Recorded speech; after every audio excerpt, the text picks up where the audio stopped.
तो हम बात कर रहे थे कि जिस प्रकार एक मकान बनाने के लिए, दीवार बनाने के लिए ईंट से ईंट जोड़ी जाती है, उसी प्रकार संख्याओं को लिखने के लिए हम अंकों को उनके साथ बार बार लिखते हैं या मिलाते हैं। तो यहाँ पर इस प्रकार से हम संख्या की परिभाषा बना लेते हैं इस प्रकार से कि अंकों के मेल को क्या कहते हैं? संख्या कहते हैं। अंकों के वेरी सिंपल और सरल सी परिभाषा है, अंकों के मेल को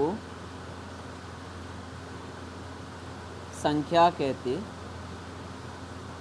हैं। अंकों के मेल को क्या कहते हैं? हम संख्या कहते हैं। ठीक है। अब यहाँ पर हम बात करते हैं संख्याओं के प्रकारों की। तो देखिए डियर स्टूडेंट्स, अभी तक हमने जो संख्याओं के बारे में स्टडी की है आपसे या आपको टीचिंग दे रहे हैं, तो इसमें यहाँ तक तो वेरी सिंपल था, लेकिन संख्याओं के जैसे ही हम प्रकार के लिए बढ़ेंगे, तो जब संख्याओं के प्रकारों के बारे में हम यहाँ पढ़ेंगे तो यहाँ पर एक बृहद स्तर पर संख्याओं का विस्तार होता है। आइए, संख्याओं को दो भागों में बांटा गया।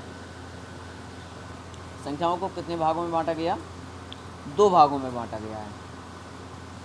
पहला मिश्रित संख्याएं, दूसरा वास्तविक संख्याएं। जो मिश्रित संख्याएं हैं, तो जब वास्तविक संख्याओं में अन्य किसी संख्याओं को जब जोड़ दिया जाता है, जैसे दशमलव की संख्याएं हो जाती हैं,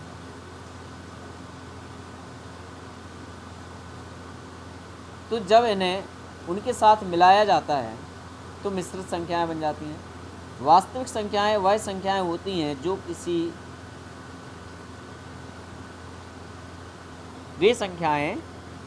किसी सरल रेखा के आंकिक मान को प्रदर्शित करती हैं, वो वास्तविक कहलाती हैं। वास्तविक संख्याओं को फिर पुनः बांटा गया दो भागों में। पहले ध्यान देना कि संख्याओं को कितने भागों में बांटा गया? दो। पहला मिश्रित और वास्तविक। वास्तविक को दो भागों में बांटा गया, नंबर 1 परिमेय, नंबर 2 अपरिमेय। वास्तविक को कितने भागों में बांटा गया? दो भागों में, परिमेय और अपरिमेय। परिमेय को पुनः दो भागों में बांटा गया। ध्यान से सुनना इस चीज़ को, बहुत छोटी है पर बहुत ही विस्तार रूप में यह इसका है और इसके आगे हमें इसी के अकॉर्डिंग अध्ययन भी करना है। संख्याओं को पहले दो भागों में बांटा गया, मिश्रित संख्याएं, वास्तविक संख्याएं। वास्तविक संख्याओं को दो भागों में बांटा गया, परिमेय, अपरिमेय। परिमेय को पुनः दो भागों में बांटा गया, नंबर 1 पूर्णांक इंटीजर्स, नंबर 2 भिन्न परिमेय। परिमेय संख्याओं को दो भागों में बांटा गया, पूर्णांक और भिन्न में। इसके बाद यहाँ पर पुनः पूर्णांक और भिन्नों को बांटा गया। फिर पूर्णांक को बांटा गया धन पूर्णांक, ऋण पूर्णांक और शून्य पूर्णांक में। भिन्न को बांटा गया उचित भिन्न, अनुचित भिन्न, मिश्रित भिन्न और मिश्र भिन्न। पूर्णांक को कितने भागों में बांटा गया? देखिए विशेष ध्यान से सुनना है यहाँ पर इन बातों को, क्योंकि इन्हीं से संबंधित मैं आपको एक्सरसाइज करने के लिए दूंगा, जिनके प्रश्न आपको इसी वीडियो में मिलेंगे। तो पहला अंक किसे कहते हैं ये समझा, संख्या किसे कहते हैं ये समझा। संख्याओं के प्रकार में संख्या दो भागों में बांटी गई, पहला मिश्रित, दूसरा वास्तविक। वास्तविक को दो भागों में बांटा गया, परिमेय अपरिमेय। परिमेय को बांटा गया पूर्णांक और भिन्नों में,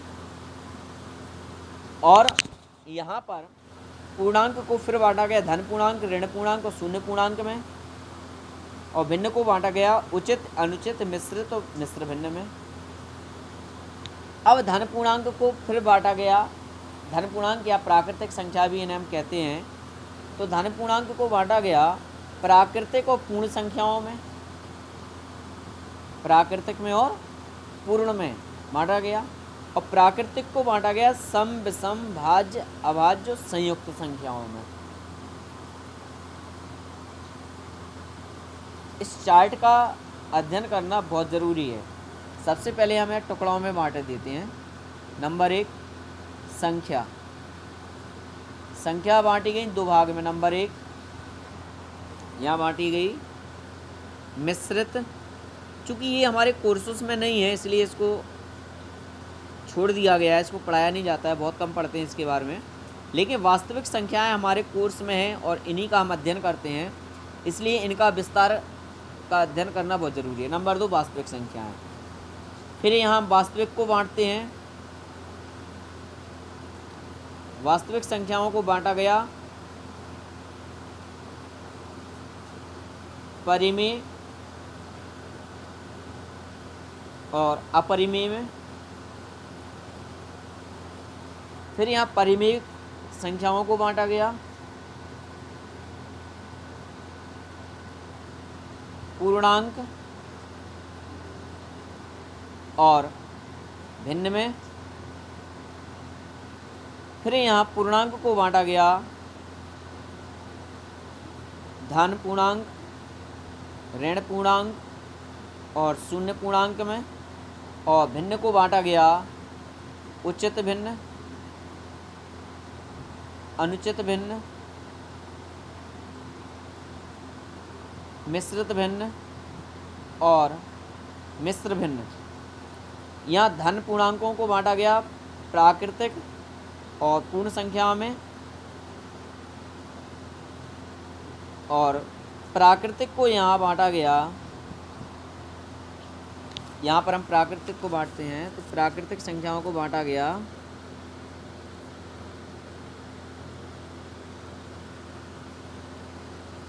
सम, विषम,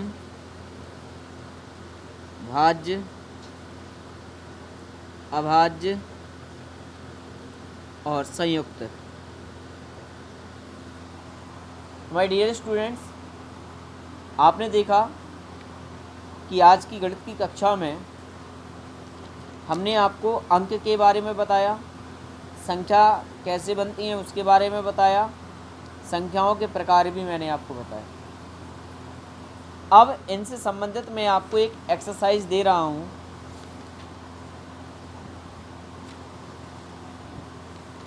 इनसे संबंधित मैं आपको एक एक्सरसाइज दे रहा हूँ जिनके प्रश्न आपको इसी में वीडियो में मिलेंगे और इनके उत्तर भी आपको इसी वीडियो में मिलेंगे। तो पहला प्रश्न आपका यह है कि संख्या को कितने भागों में बांटा गया है, पहला प्रश्न है। दूसरा प्रश्न, वास्तविक संख्याओं को याद रखना, प्रश्नों का विशेष गौर से, वास्तविक संख्याओं को कितने भागों में बांटा गया है।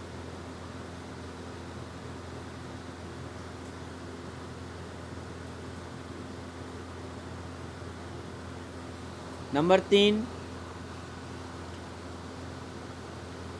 परिमेय संख्या को कितने भागों में बांटा गया है।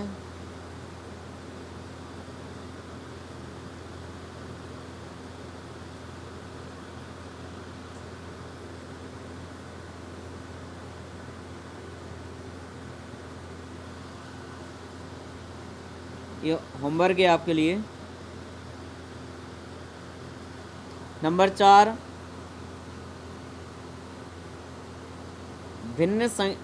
भिन्नात्मक संख्याओं को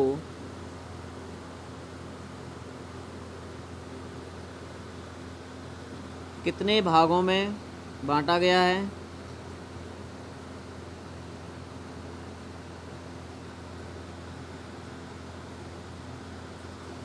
नंबर 5, अंक कितने होते हैं।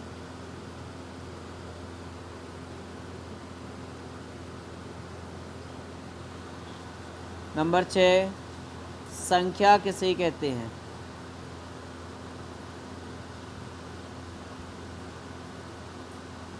नंबर 7, पूर्णांक को कितने भागों में बांटा गया है? पूर्णांक संख्याओं को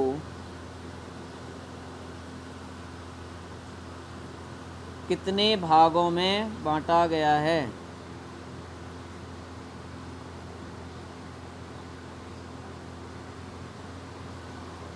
तो ये 7 प्रश्न हैं आपके लिए, जिन्हें आपको अपनी कॉपी में लिखना है और इनके उत्तर आपको इस वीडियो को सुन कर के आपको इनके उत्तर भी देना है।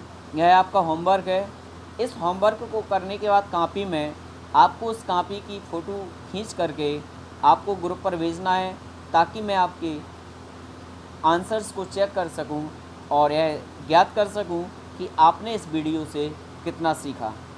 आज की इस वीडियो क्लास में मात्र बस इतना ही। कल फिर इसी टाइम पर मैं आपको इसके आगे ले चलूँगा कि इनकी परिभाषाएं लिखाऊंगा।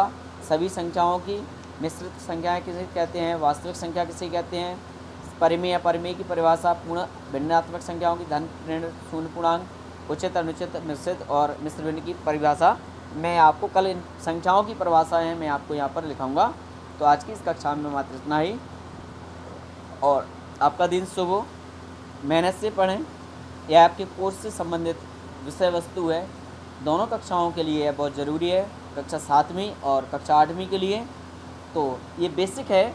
इसके बाद जब यह बेसिक हमारा कंप्लीट होगा, फिर हम आपका एक लेसन स्टार्ट करेंगे पूर्णांक और परिमेय संख्याओं का। तो पूर्णांक और परिमेय संख्याओं से जुड़ी हुई जितनी भी जानकारी है वो है मैं आपको वीडियो के माध्यम से देता रहूँगा, और जब हमारी यह जानकारी पूर्ण हो जाएगी फिर मैं आपका लेसन प्रारंभ करूँगा।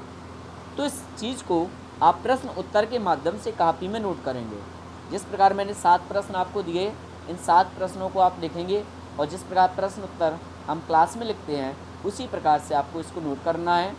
तो आप इस चीज़ को ध्यान रखें और होमवर्क करके ज़रूर दें, ताकि मुझे ज्ञात हो सके कि आपने काम किया या नहीं किया, या आपको समझ में आया या नहीं आया। और इसमें यदि किसी प्रकार की कोई भी आपको प्रॉब्लम्स होती है तो आप मुझसे शेयर कर सकते हैं।